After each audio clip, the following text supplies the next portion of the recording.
Hi guys, welcome to Richard Cabile YouTube channel. In today's video, I will teach you how to enable or disable auto rotate screen on Qnet mobile C32. And okay guys, but before we start, kindly subscribe to my YouTube channel by pressing the subscribe button and the bell to notify you if I have new videos. Okay guys, let's start.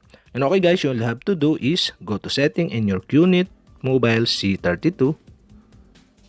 In settings, go to display. And display, okay, you can see the auto rotate screen is disabled. And okay guys, to enable the auto rotate screen on your Qnet mobile C32, you'll have to do is switch on the switch button on the right side. And okay guys, that's it. We have successfully enabled. And to disable again, you'll have to do is switch off the switch button on the right side. And that's it. We have successfully enabled or disabled the auto rotate screen on Qnet mobile C32. And okay guys, that's it. And if you have a question, kindly comment below.